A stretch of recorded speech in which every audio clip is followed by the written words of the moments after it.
noite. O tema da palestra de hoje é autoobsessão. Então, a gente vai começar falando sobre obsessão. Obsessão, como diz Kardec, é o domínio que os espíritos inferiores exercem sobre determinadas pessoas. Só que para acontecer esse domínio, nós precisamos estarmos abertos. Como diz logo embaixo, a obsessão é como uma porta que pode ser aberta, mas diferente das portas de nossas casas, que podem ser abertas por dentro e por fora, neste caso, só pode ser aberta por dentro, e somente você pode abri-la. Ou seja, nós estamos em casa, nós vamos, abrimos, fechamos as portas, mas nós, espíritos encarnados, ninguém pode chegar e abrir os nossos sentimentos ou nosso coração. Somente nós mesmos é que vamos fazer isso. Na codificação espírita, nós temos: o homem não raramente é o obsessor de si mesmo, disse Allan Kardec em Obras Póstumas. E no Livro dos Espíritos, na questão 534, Kardec pergunta: quando obstáculos parecem se opor fatalmente aos nossos projetos, isso pode ser pela influência de algum espírito? Algumas vezes é devido à influência dos espíritos, responde Kardec.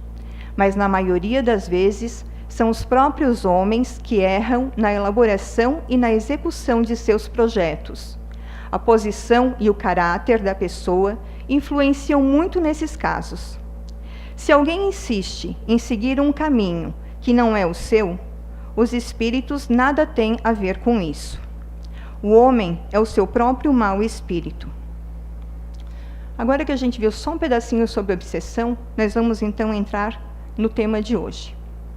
A obsessão vem por um caminho que é muito sutil. Ele vem pela auto-obsessão. Porque normalmente na doutrina a gente fala muito sobre obsessão. Encarnado para desencarnado, desencarnado para encarnado e daí por diante. Mas a gente vai ver por onde começa essa obsessão. Aonde é que esta porta abre dentro de nós para a questão da obsessão em si.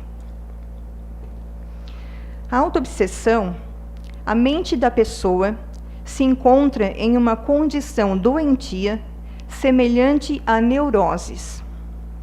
Ou seja, as cismas, que muitas vezes nem se sabe por que se tem, os pensamentos ruins, aquela coisa que não é um pensamento ruim de, não, tudo bem, não deu certo. Não, aquele pensamento que fica fixo na ideia, realmente uma neurose, no total sentido da palavra. Ela atormenta a si mesma com pensamentos fixos que não consegue se livrar. Muitas vezes não admite que ela mesma está causando o próprio mal. Ela sempre será a vítima. Ela é a vítima de si própria, atormentada por si mesma. Quando acontece alguma coisa, é muito mais fácil nós culparmos os espíritos, nós culparmos os outros. Eu estou andando na rua, de repente eu tropecei, caí e me machuquei. Meu Deus, só pode ter um espírito perto de mim. Só está acontecendo desgraça essa semana na minha vida. Não acontece nada de bom. Só pode ser um espírito obsessor. Ou ainda, pode ser culpa de quem está perto de nós. Aquela pessoa que às vezes começa com aquela cisma, a gente olha e começa a cismar com aquela pessoa. Não, pode ser aquela ali. Só pode ser aquela criatura que está botando olho gordo na minha vida. É isso que está acontecendo.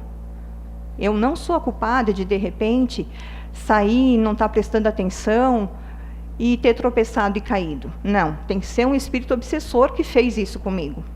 Ou, de repente, algo não dá certo na minha vida, porque talvez eu não tenha acreditado o suficiente. Não, a culpa não é minha. A culpa é daquela pessoa que eu estou cismando, colocando a culpa nela, porque é mais fácil do que eu não me sentir culpada pelas minhas atitudes, pelos meus atos. E como a gente sempre gosta de colocar, muitas vezes, a culpa no obsessor, a gente vai falar um pouquinho sobre ele, então. Que sobre o obsessor, nós os atraímos devido à nossa devido ao nosso estado vibracional.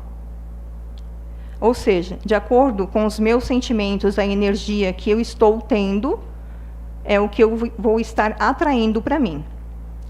A única diferença de nós, aqui encarnados, e dos obsessores que nós falamos, é que eles estão desencarnados. Nós somos espíritos. Nós temos que lembrar que, em primeiro lugar, nós somos espíritos, vestindo uma roupagem humana. Então, nós somos encarnados. Mas qual é a diferença deles e nossa, se nós estamos na mesma vibração de sentimentos, emoções e pensamentos negativos? Quando nós pensamos, nós irradiamos vibrações ou ondas que se propagam ao nosso redor. Tudo que eu penso, que eu sinto, está ao meu redor.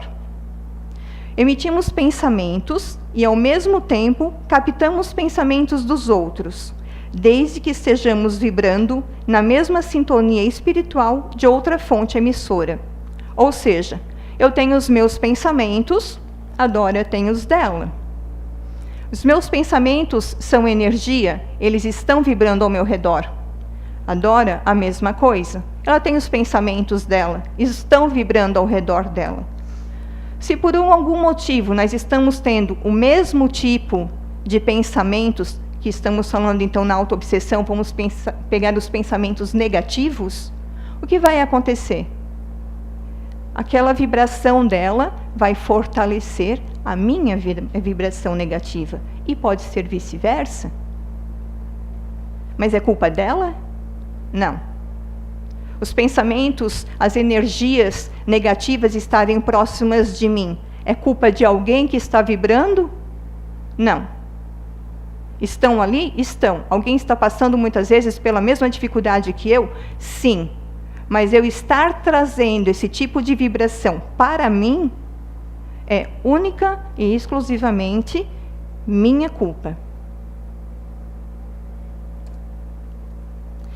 Quantas vezes esquecemos da nossa origem, que tivemos a oportunidade de reencarnarmos para sanar os nossos desequilíbrios? Ao invés disso, nos depreciamos, nos vitimizamos, olhamos somente os nossos defeitos. Nós tivemos a oportunidade de estarmos aqui encarnados para tentarmos sanar as dívidas que tivemos em outras vidas.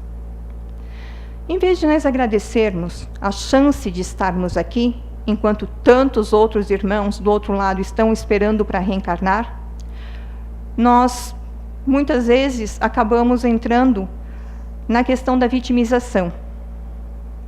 Nada dá certo comigo, porque acontece comigo, o que foi que eu fiz.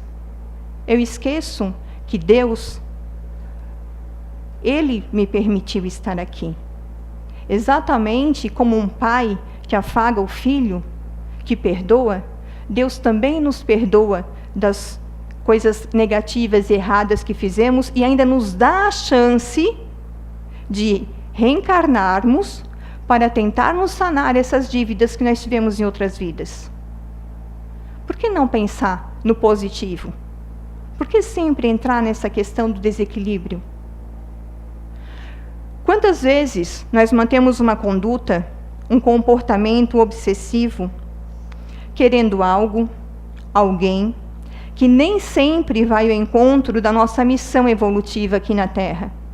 Isso é autoobsessão. Nós somos mimados, muito mimados. Porque nós estamos aqui exatamente para sanar as dívidas que tivemos, estamos tendo essa oportunidade, e muitas vezes dentro de nós sentimos que aquela pessoa que nós queremos não é a correta, não é a certa. Algo dentro de você diz isso. Que aquilo que você às vezes bate o pé porque quer, isso não é ser mimado? Quem é que já não viu uma criança bater o pé porque queria alguma coisa e sem necessidade? A gente também faz isso na vida, não faz? Será que realmente aquilo que eu estou batendo o pé, aquilo que eu realmente quero, não é simplesmente por um capricho meu? Eu realmente preciso? Nós estamos tão absortos dentro de nós mesmos que tudo o que acontece, o que as pessoas falam, sempre será para nós. Vimos e ouvimos da forma que queremos. Normalmente, em estados de autoobsessão, nós ouvimos e vimos da forma mais equivocada possível. A gente sempre vê pelo lado ruim, a gente sempre acha que alguém está falando alguma coisa que é da gente. Nunca vê pelo lado positivo, nunca agradece. Nessa questão da autoobsessão, é sempre reclamação. Eu não vejo bom, eu não vejo positivo, eu não vejo oportunidade. Eu vejo alguém falando, alguém fazendo, alguém... Eu sou sempre a vítima. Sempre sou eu a coitada, nunca sou eu que fiz. A culpa é do obsessor e a culpa é daquela pessoa que está próxima de mim, que não gosta de mim. Na autoobsessão, a pessoa cultiva dentro de si sentimentos como a inveja,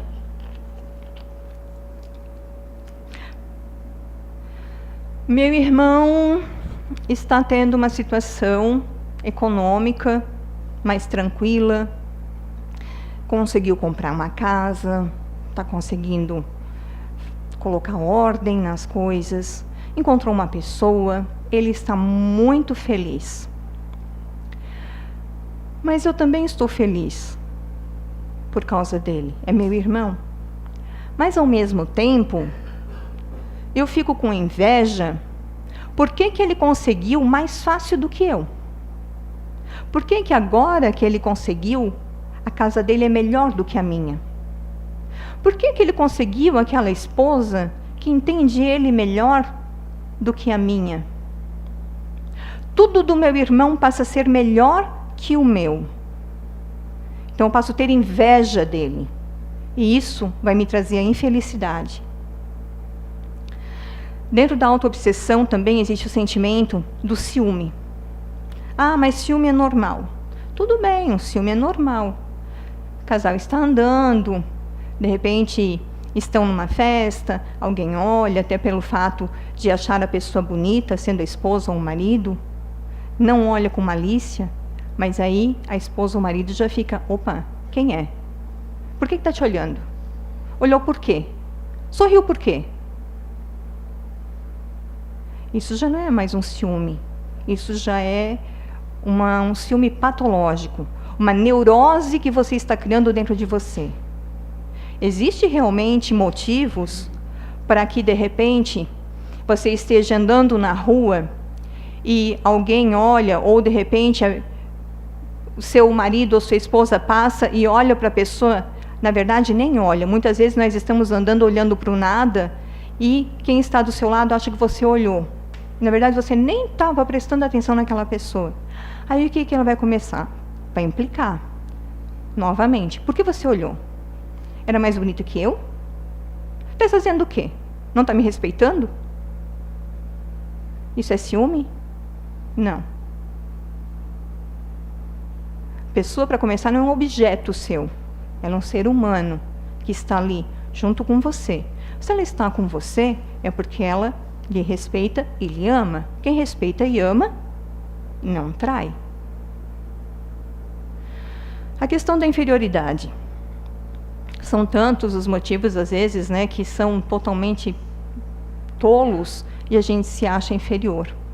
Como, por exemplo, nós estamos numa equipe trabalhando, o meu chefe vai lá e dá um elogio para o meu colega de trabalho, que nós fizemos um projeto, e por um acaso não me elogia. Nossa, não sou nada mesmo. Eu contribuí tanto com isso. Ele nem viu o que eu fiz. Nem olhou para mim. Nossa, fulano que levou todo o crédito. E eu? Faço o que aqui? Meu, por que eu ainda estou fazendo isso? Ou às vezes esse mesmo amigo no trabalho, ele passou por você e por um acaso naquele dia ele não lhe cumprimentou, porque ele estava com um problema muito grande. Aí você, sem nem sequer se importar de saber se ele está bem ou não, você começa a se vitimizar. Poxa, meu amigo, a gente está todos os dias juntos. Ele passou e nem olhou para mim, não me cumprimentou. Caramba, o que foi que eu fiz para ele? Será que eu fiz alguma coisa? Não. Não fiz nada para ele. Ele é que está fugindo de mim, ele não quer mais saber de mim. Ou seja, eu vou me vitimizando, eu vou me inferiorizando a tudo e a todos. E tem também o egoísmo. O egoísmo é aquela coisa do eu e depois eu. Principalmente quando se está nessa questão da autoobsessão, eu não consigo ver o outro como realmente um ser humano, que ele também precisa de atenção, que ele também precisa de um ombro amigo, que ele também precisa de um carinho. Não. Eu preciso falar, eu preciso de um ombro amigo, eu preciso. Os outros não precisam, mas eu preciso. Só eu preciso.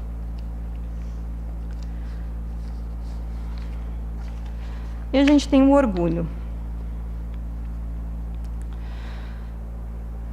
O orgulho, no meu ponto de vista, é o que nos impede de crescer como seres humanos. O orgulho é o que nos impede, principalmente, quando a gente vai ver lá na frente, de nós sairmos da autoobsessão. Porque pelo orgulho, a gente não pede desculpa. Pelo orgulho, a gente não pede perdão. Pelo orgulho, a gente muitas vezes perde grandes pessoas em nossas vidas, que se afastam porque nós magoamos, nós ofendemos, mas o nosso orgulho é muito maior. E não conseguimos olhar para aquela pessoa e pedir perdão. Temos também a ira. Tudo incomoda,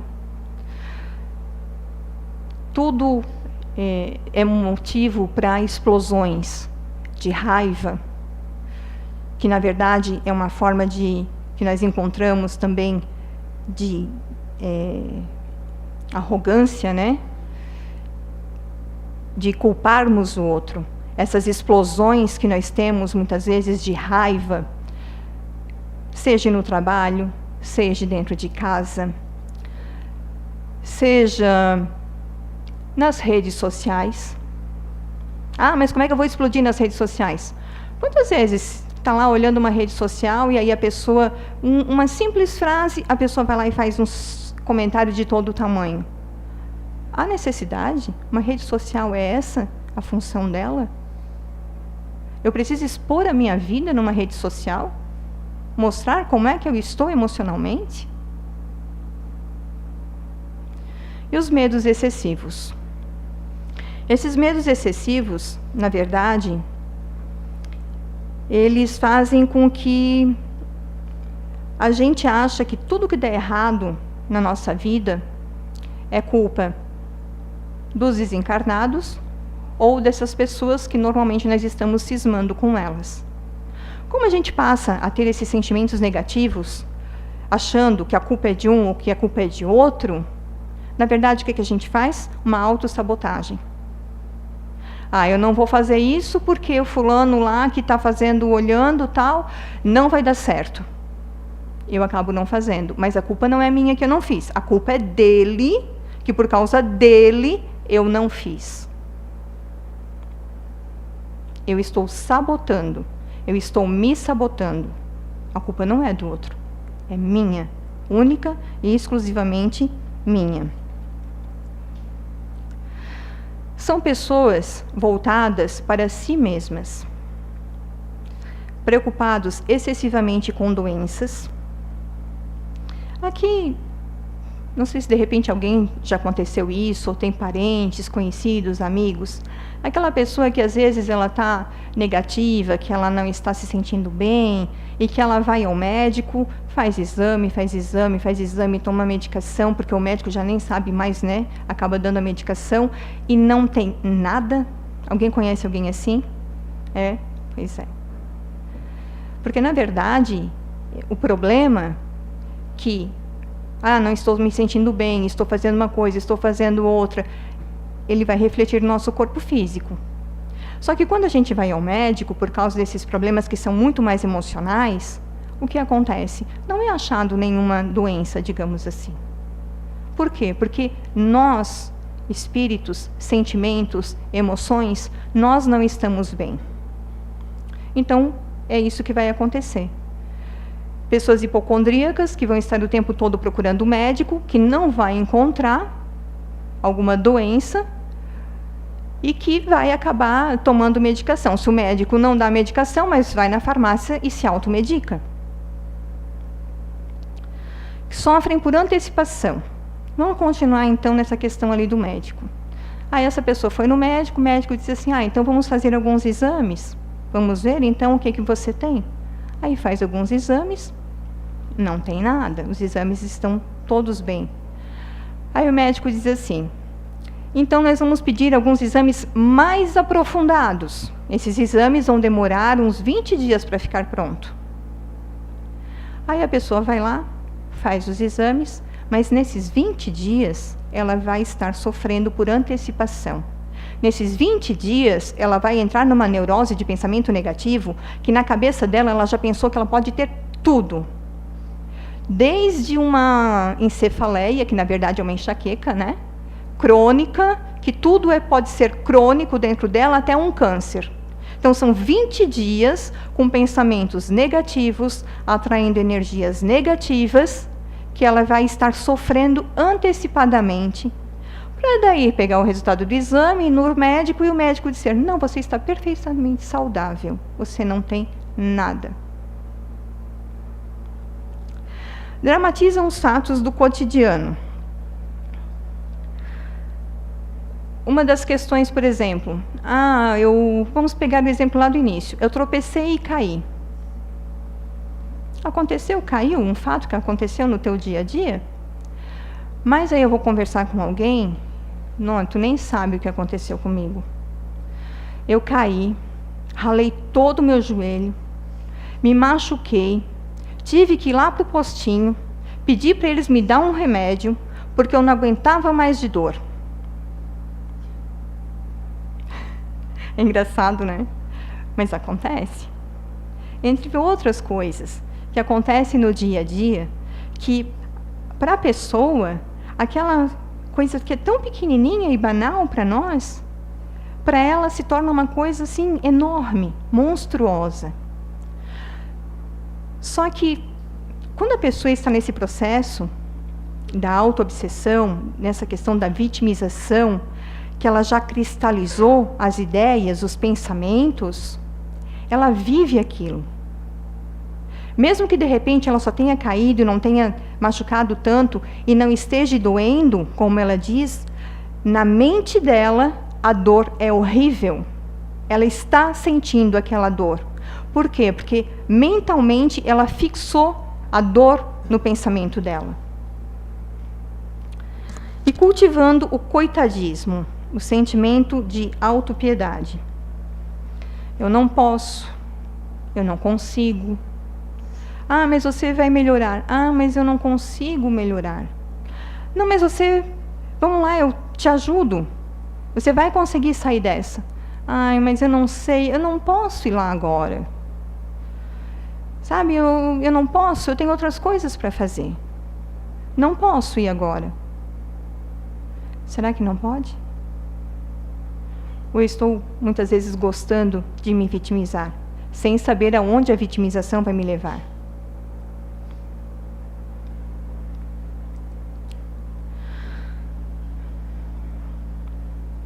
Nesse emaranhado de sentimentos que a pessoa tem quando ela está na autoobsessão, ela tem uma confusão mental.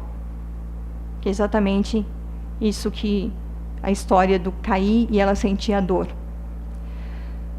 Ela começa a criar dentro dela, que é a questão da cristalização dos pensamentos negativos, ou seja, ela colocou na mente dela que tudo na vida dela é ruim, que nada de bom vai acontecer com ela, que sempre o que é negativo acontece com ela.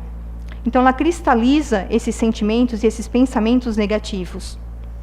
E isso, com o tempo, vai se tornando uma confusão na mente dela. São muitos sentimentos que nem nós vimos ali, que é a inveja, o ciúme, a inferioridade, o egoísmo, o orgulho, a ira, os medos, tudo isso misturado dentro da mente de um ser humano. Como vocês acham que seria? Às vezes nós tendo um desses sentimentos, muitas vezes é difícil nos controlarmos. Imagina pessoas tendo, nem digo todos, mas tendo 3 desses sentimentos dentro dela. Deve ser uma confusão mental e tanto, não? Uma hora ela deve pensar uma coisa, outra hora ela deve pensar outra, na outra hora... O pior é que, muitas vezes, as coisas que ela pensa, que estão na mente dela, nem sempre são reais. Que as pessoas que estão ao redor dessa pessoa, elas sabem que aquilo que ela está falando não é daquela forma que aconteceu.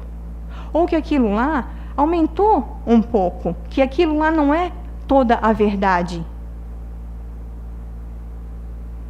Só que na cabeça dela é. Na cabeça dela é. E não é algo que aconteceu só agora. Ah, está acontecendo agora, há uma semana, há um mês. Não. Ela pega tudo de negativo que já aconteceu na vida dela e traz. É como se eliminasse as coisas boas e só pegasse as coisas negativas. E ela cria uma confusão mental e muitas vezes fala de coisas de anos atrás, como se tivesse acontecido agora. Aí quem está perto não entende. É difícil compreender. Aí tenta conversar e aí a pessoa parece que ela não quer se ajudar. Mas é que ela tem que entrar num processo para conseguir sair da autoobsessão. Ela tem que, em primeiro lugar, com a ajuda das pessoas, porque sozinho nós não somos nada. Para nós podermos nascer, nós precisamos de 2 pessoas, pai e mãe. Então nós não somos nada sozinhos. Nós não conseguimos viver sozinhos. Nós sempre vamos precisar de alguém ao nosso redor. Seja pai, mãe, irmão, irmã, filho, amigo, companheiro, esposa, marido, enfim. Sempre vamos ter alguém próximo de nós, perto de nós. E essas pessoas, eu vou falar dos 2 lados.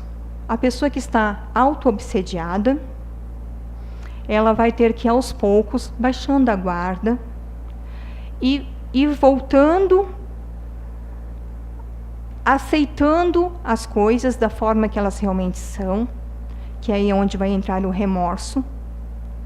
E aqueles que estão próximos, ter muita paciência, muita compreensão, muito amor, muito perdão, porque muitas vezes vai ser magoado, para tentar auxiliar essas pessoas. Então, uma vez que a pessoa que está na autoobsessão começa a ver que ela não tem praticamente mais tantos amigos quanto tinha, as pessoas, quando ela vai conversar, começam a se afastar dela. Mas por quê? Quem aqui gosta de estar próximo de pessoas que só falam de coisas ruins o tempo todo? Quem aqui gosta de estar próximo de pessoas que não diz, de 10 palavras, não diz uma sequer que seja positiva? A gente não gosta. De repente, um dia, 2, uma semana, você até, né? Mas depois você vai começar a se afastar. Poxa, a pessoa só fala de coisa negativa? Só fala de coisa ruim? Não sabe que tem outras pessoas também no mundo? Ela não é a única do mundo? Aí muitas vezes começa a cair a ficha. Aí ela começa, pequenos lapsos. Tá, mas isso, será que eu fiz? Por que que a pessoa se afastou de mim? Por que que não quer mais falar comigo? Ah, será que foi isso? E ela começa a avaliar as coisas que ela está sentindo. Ela começa a avaliar as atitudes que ela teve. E aí é onde entra o remorso. O remorso é um sentimento experimentado por aqueles que acreditam que cometeram uma ação que infringe um código moral que obedece.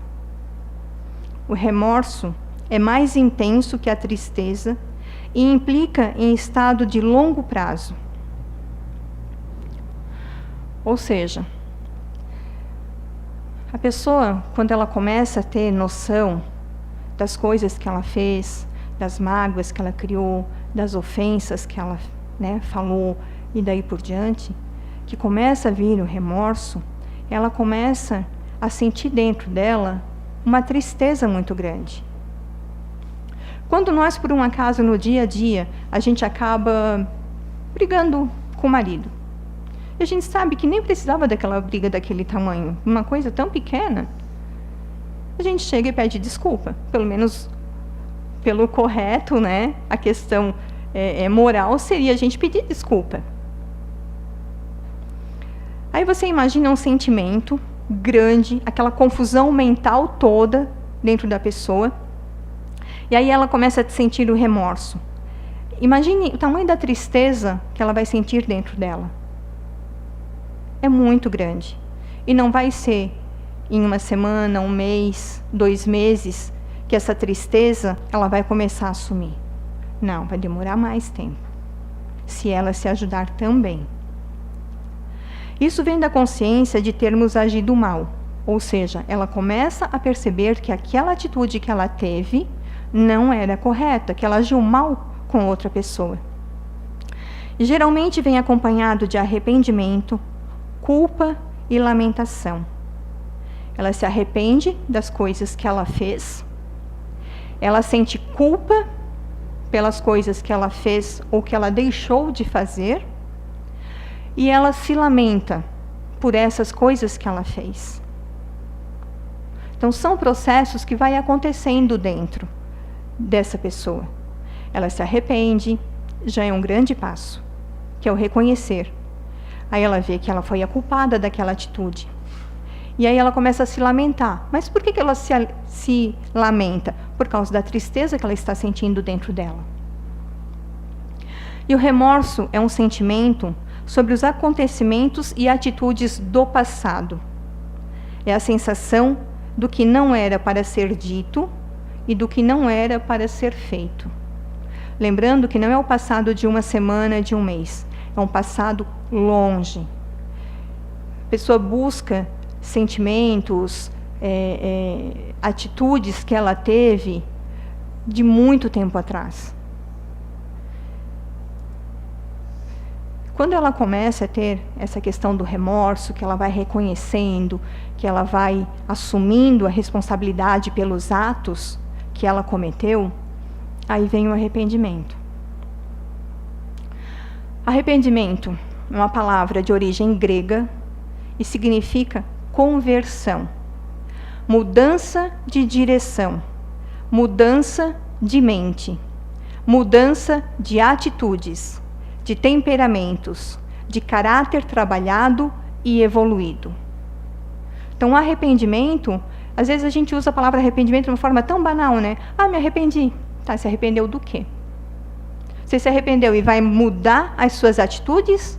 Porque arrependimento é mudança para melhor. Eu me arrependi. Se arrependeu de verdade? Vai mudar? Vai tentar lutar contra esse vício, contra essa mazela? Aí realmente você está se arrependendo. Agora, se você se arrepende e você não muda, então você não se arrependeu. E na autoobsessão tem que ter o arrependimento. Por quê? Porque vai ser a mudança das atitudes, saindo do negativo para o positivo. Vai ser a mudança de mente, ou seja, eu vou tirar as coisas ruins da minha mente e vou colocar coisas boas na minha mente. gradativamente. Lembrem que a autoobsessão é uma ideia cristalizada, que fica ali o tempo todo, fazendo com que a pessoa se vitimize, aquela coisa só negativa. Então, gradativamente, ela vai saindo desse negativo e vai entrar no positivo. Então, as mudanças de atitude, de temperamentos, de caráter trabalhado e evoluído. Ou seja, uma vez que eu estou arrependido de verdade, de coração, eu vou estar evoluindo como ser humano, merecendo realmente estar aqui no planeta Terra. Estou fazendo jus à oportunidade dessa minha encarnação. Então, arrependimento quer dizer mudança de atitude. Eu não sei se eu falei, se eu não falei. A autoobsessão, ela é a porta de entrada para todas as outras obsessões. Tá? Então, a autoobsessão, aquela ideia que vai ficando ali na sua mente, cristalizando, e vai se tornando fixa, e sempre incomodando, ela vai atrair o que para perto de você? Mais pensamentos negativos. Se eu já estou negativa, lembra lá na frente que a gente falou da vibração? Eu atraio mais pensamentos negativos para perto de mim.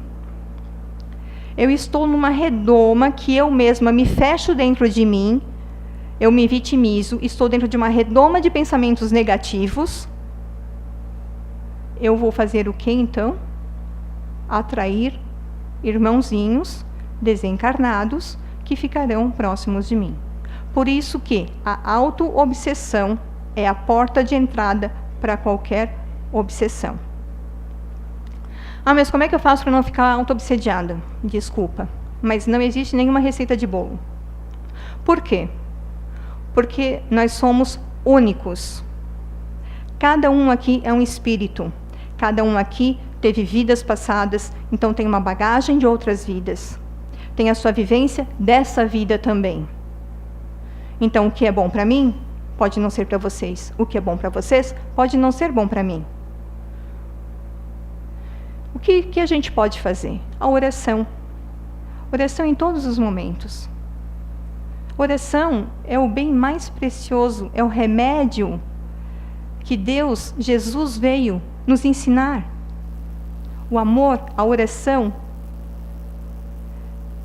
Você pode estar aonde você estiver. Pode estar aqui dentro, pode estar na sua casa, pode estar no trabalho, pode estar caminhando na rua. Você pode orar. Ai, mas eu não... Posso? Ah, não precisa ser uma oração longa, não. Longo deve ser muitas vezes quando a gente conversa com Deus.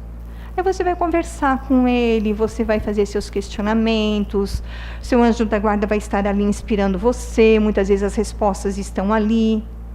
Mas a oração, se você for dormir, que você estiver cansado, feche os olhos e agradeça. Obrigada, Senhor, por mais um dia, por mais uma chance que eu tive. Que eu possa estar amanhã tentando novamente. Ah, isso é uma oração? É. É muito melhor que você dormir, não agradecendo tudo que você passou naquele dia, todas as chances que você teve para evoluir naquele dia, e simplesmente, mais um dia, passou. Não tive tempo. Não demorou um minuto, né, para falar duas frases. Vigilância quanto aos nossos pensamentos. Muitas vezes nos vêm pensamentos. Como a gente falou, nós estamos envoltos em energia, em pensamentos de todos os tipos. Então, se nós às vezes temos algum tipo de pensamento negativo, alguns podem vir se você continuar naquela frequência. Mas se você, peraí, não quero esse tipo de pensamento para mim. Os outros pensamentos não vão estar próximos de você. Porque a vibração não vai ser a mesma.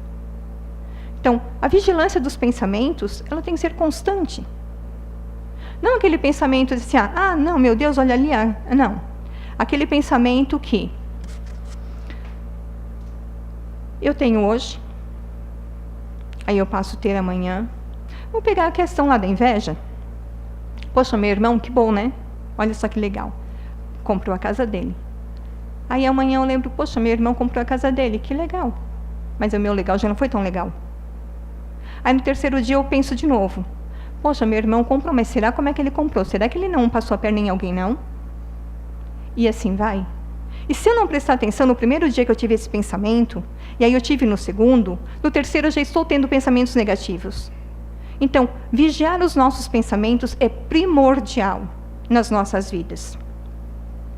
Reflexão sobre os nossos atos. Eu faço a minha reflexão conversando com Deus. Eu vou pensando no meu dia, vou refletindo sobre o que eu fiz, o que eu deixei de fazer, porque não é só o que nós fizemos, é o que a gente deixa muitas vezes de fazer, por nós, pelos nossos irmãos. E assim você vai fazendo uma reflexão do seu dia. Também não demora muito. Ah, mas à noite eu estou cansado? Então faz no outro dia de manhã.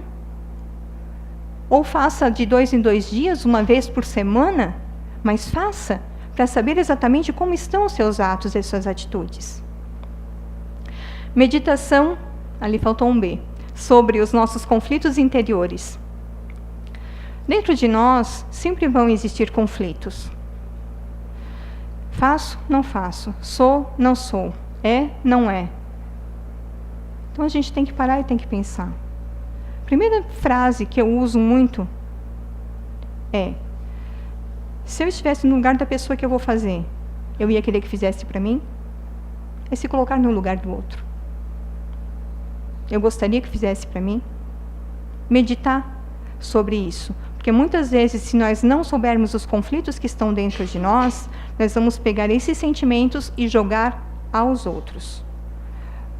Para os outros. De uma forma negativa e não positiva. E a reforma íntima, né? Sempre é falado em reforma íntima, é conversado, porque nós precisamos realmente nos mudar. Nós estamos tendo essa oportunidade de estarmos aqui, para fazermos valer a pena a encarnação, a chance que nós tivemos. A gente faz limpeza na nossa casa, não faz? A gente não tem higiene pessoal todos os dias? Tem, né?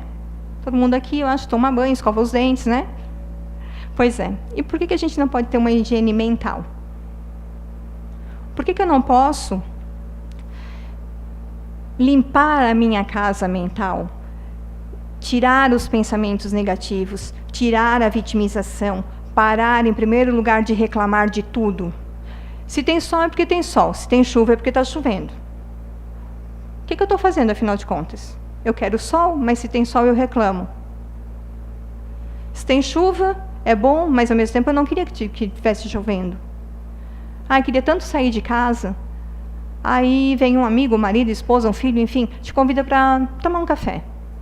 Ai, mas agora eu não posso. Bom, então, você está fazendo o que da sua vida? Isso não é um pensamento negativo? Eu não posso, o não sempre na frente de tudo? Então vamos higienizar nossa casa mental. Vamos tirar os pensamentos negativos, a palavra não, quando muitas vezes a gente quer dizer sim. Tirar as emoções perturbadoras. Sempre pensar de forma positiva. Ah, eu tropecei e caí. Tudo bem, não quebrei um pé. Eu tropecei e caí, tranquilo. Levanto, vou lá, faço um curativo se realmente machucou, mas eu não quebrei nada. Custa a gente ver o lado positivo? Não. Ah, caiu, sei lá, um prato na minha casa, quebrei o prato. Tá, mas se eu tinha 6, quebrou um, eu fiquei com 5, ainda tenho um prato para comer. Não é assim? Por que eu vou ficar, ainda fala palavrão, quebrou em prato? Não, tudo bem. A hora que der eu vou lá e eu compro outro, tranquilo, eu tenho 5 ainda, eu tenho prato para comer. A gente tem que procurar fazer do positivo, bom, rápido, da mesma forma que a gente faz no negativo. A gente tudo que é negativo é rápido, vocês já viram isso? E tudo que é positivo demora? Por que a gente não pode dar a mesma rapidez para o positivo? No Livro dos Espíritos, a questão 919, tem a pergunta: qual é o meio prático mais eficaz que tem o homem de se melhorar nesta vida e de resistir à tentação do mal? Um sábio da antiguidade vô-lo disse: Conhece-te a ti mesmo. Somente se conhecendo, somente sabendo as nossas imperfeições, é que nós vamos realmente conseguir combater as mazelas, as viciações e daí por diante. Esta casa oferece para vocês o SOS emocional. A Teodora falou sobre a inscrição, né? O SOS emocional é exatamente isso. É você vir, conversar, ter a ajuda de pessoas que conhecem a ferramenta, para que você consiga olhar para dentro de si e realmente se conhecer. E em Blumenau, na CEIU, nós temos também de 15 em 15 dias. Quem quiser, né, participar, não tem custo nenhum também. O Identidade Eterna. Também é uma questão de autoconhecimento. Então, mas eu não tenho como me conhecer. É difícil. Venha, faça a inscrição no SOS Emocional. Venha se conhecer. Venha ver que existem outras pessoas que também têm, às vezes, os mesmos problemas que você. Se nós não nos conhecermos, nós não vamos conseguir nos ajudar. Nós temos que olhar para dentro de nós mesmos, nos conhecermos, vermos as nossas imperfeições e sabermos, termos certeza de que nós conseguimos mudar. Porque nós temos um Pai que nos deu uma oportunidade de estarmos aqui. E como disse o início do Evangelho, Ele não dá nada, nenhum peso que a gente não possa carregar. Ele não dá nada que a gente não possa aprender. Muitas vezes é falta de vontade. Então vamos ter vontade, vamos vir, vamos tentar nos conhecer e tentar nos entender. Obrigada.